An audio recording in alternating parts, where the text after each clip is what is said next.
We make our way a few miles down the road to Four Roses Barrel House and Tasting Facility to select the prime barrel. The facilities and experience that Brent and his team provide are top-notch, and we can't wait to try our hand at these rare barrels and to take one home. Welcome everyone to Four Roses, the Cox's Creek facility, where we warehouse and bottle all of our bourbon.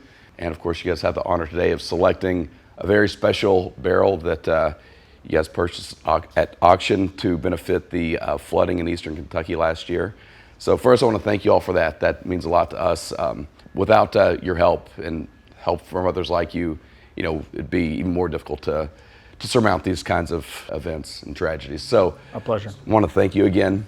We've got 8 barrels that we've rolled out. These are special hand-selected barrels from batches that have a little bit of extra age on them. There are some recipes that are more preferable than others, and there are some rickhouse locations that are more preferable than others. The thing about the prime barrel is that we always taste everything blind. So we're not swayed by the marketing component of these barrels. As you'll see, the barrels are all behind you, but you can't tell what's what. Right. It's a much better approach just to look at each barrel without any preconceived notions.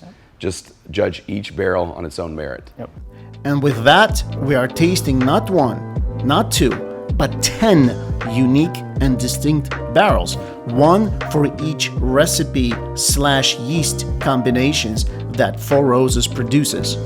Typically, during our barrel picks, we are analyzing and breaking down only 3 or 4 barrels, so we have quite the task ahead of us. Over the next hour, we spend time with each sample, deciding what elements we prefer from each and comparing their differences across their palate, finish, and aroma. All right, guys, we've spent a bit of time going through these 8 samples, and it's really difficult to pick one. They're all wonderful. We kind of knew this going in. Let's actually get to a final selection. We nailed down 8 beautiful, remarkable samples to final 2.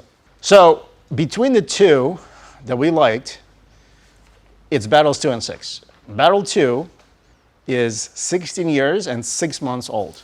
Pretty amazing how great it tastes for the age. And number 6 is 15.6. So there's about a year difference. So as a team, let's pick one. So let's go around the room and reveal your favorite one. Number 2 I like. Has an excellent meat palate, very smooth. Okay. What's the score for that? 898. Another thing that I like, I also like number 6, which is giving me a lot of fruity nose with a sour candy on the palate and long woody finish. What are your scores to that? That was 888, so 24. Is that number 6? Number 6. The second one was one of my favorites as well. I scored it 787 for a total score of 22. First time I went through it, I actually thought it's pretty spicy and has a pretty short finish. Then I went back to it, and then I picked up the same exact notes you did, Gary, with a little bit of honey, with a bit of the pine as well. So it grew on me. Number 6 was also one of my favorites. I scored it, 888 across the board, so that's 24. For all the reasons guys already described, I'm not going to belabor the point.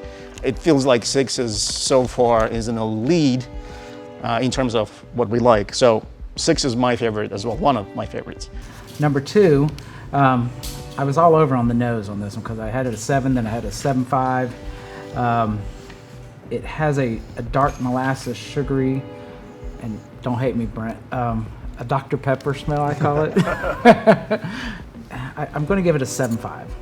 And then it was very mild, sweet minty, which was pleasant. I gave it a 6 on the palate and had a very mild finish. And so I gave it a 6. Number 6, I gave it a 7.0. It was a brown sugar bomb to me. And then I got some honey, the graham crackers. Again, went to the palate. It was a wonderful, I liked it. Had a great, great mouthfeel. Again, when we got to the end, it was a medium to very pleasant finish, and I gave it a 7. Number 2 on the nose I found that it had a piney element, but also a honey element, which almost seemed opposite each other. But I really went back to it time and again, and then as we went through it, compared it to some of the others, and I came back to piney and honey, I scored that a 7. On the palate, I scored number 2 as an 8. I found butterscotch, I found toasted caramel, I found toffee, all those sweet spots, rich, deep sweet spots that are just marvelous from all these years in the barrel. And when I went back to it, I actually found just a light hint of mint, just the faintest mint, which I really, really enjoyed. So I scored it an 8 on palate. On finish, I gave number 2 an 8.5, and I found it to have a praline element in the finish, just that still continuing of that deep, rich, sweet flavor, and even a little floral element in the finish, which was absolutely divine, for a grand total of 23.5. Number 6, on the nose, I gave it an 8. I thought it had a sweeter element. I really enjoyed the nose.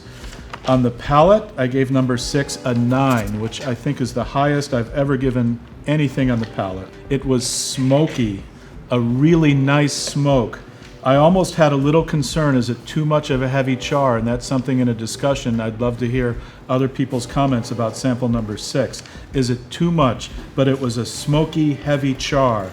It had a long finish. I gave an 8 on the finish. This is number 7? This is still number 6. An 8 on the nose, a 9 on the palate, an 8 on the finish. Okay. Nice, long, well-developed finish for a total of 25. It's incredibly close between these final 2 barrels, but there can only be one. Let's see which barrel is chosen to be the prime barrel. This was really tough. God, I want both of them. But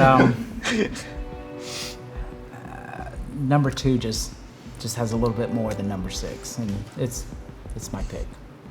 After going for second trying, number 2 would be my option. It's number 2 for me. They're both great. I mean, I'm really splitting hairs. Sister barrels, which are also getting a nice surprise from Brett. Thank you so much.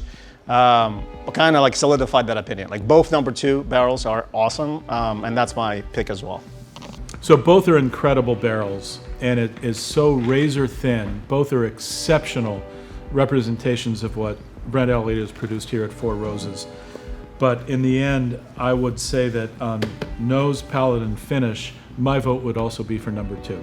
So with that being said, the prime barrel is the barrel number 2. We're happy to have it. It's a fantastic barrel. They all were, but we're happy to have this one in particular.